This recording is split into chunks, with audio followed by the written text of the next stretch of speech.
Një ulëse është e zbrazët në dhomën e veshjes së klubit të futbollit Shkupi.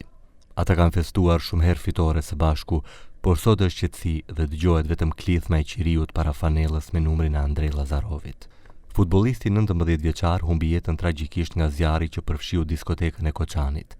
Lajmi tronditi shokët e skuadrës, tifozët dhe gjithë komunitetin e futbollit. Da, ni kaža дека ќе оди и нормално. Му рековме, оди се убаво да си поминеш.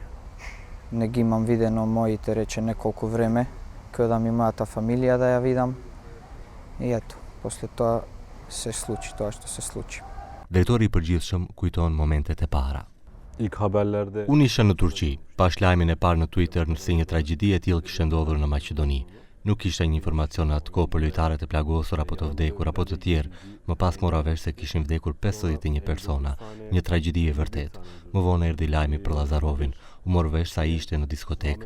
Pastaj thanë se ishte në spital dhe se ishte mirë. Ishim të pikëlluar jo vetëm për Lazarovin, por për gjithë popullin e Maqedonisë dhe për gjithë shprehjen ngushëllime.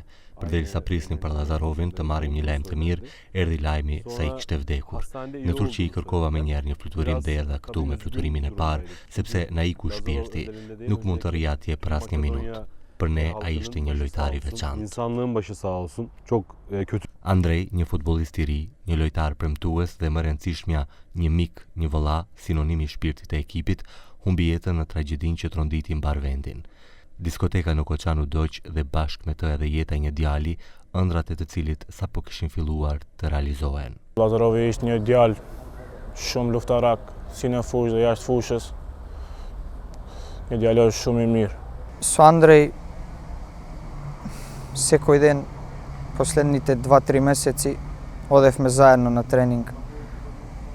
Заедно јадевме, заедно кафе пиевме. Се дружевме, излегувавме заедно. Еден убав однос имавме, пријателски, братски и ќе остани дел од мене тој однос секогаш. Ќе го паметам. Andrej shpëtoi, por ai u kthye në zjarr për të shpëtuar të tjerët. Tabii üzgün. Në karakter dhe në fushë me shpirt luftarak, ishte diçka që na përshkruan plotësisht. Ne e donim shumë, ai nuk është me ne më tani, por ne ende nuk e besojmë, sepse në fushë shpirti luftarak i Lazarovit e ndaloi njerëzimin atë ditë. Për të shpëtuar njerëzit atje, ai u kthye brenda dhe luftoi, por vdiq jo nga djegja, por nga mbytja. Ky është një personalitet i madh. Kjo është një gjë e madhe. Qofti lehtë dhe u për të gjithë. Dakika bile duramazdım orada. Në stërvitjen e sotme lojtarët nuk u stërvitën. Ata ulën në heshtje. Disa po luteshin, disa shikonin fanellën, të tjerët thjesht po shikonin boshllëkun. Askush nuk foli me zë të lartë, por të gjithë mendonin të njëjtën gjë, Andrejin. Normalisht, humbja Lazarovit në ekip, normal do të vëret në ekip, se si thash, Lazarovi ishte një lojtar luftarak, që luftoi në fushë. Kjo humbje do të na dhem jo vetëm klubi, po të gjithë ligës së Maqedonisë, të gjithë anën ban kush e njoh Lazarovin. Kjo është jeta, sot je, nesër nuk je. Dhe ne duhet të bëhemi sa më të fortë, të gjithë si ekip, dhe të gjithë që na kanë mbetur këtë ndeshje të ardhshme, shpresoj të gjithë ekipat të luajnë për Lazarovin. Në sport moson të fitosh dhe të humbësh, por kjo lloj humbje nuk mësohet. Ajo mbartet në zemër dhe mbetet atje për gjithmonë. Kontrata do të vazhdojë. Ai është ende lojtari ynë.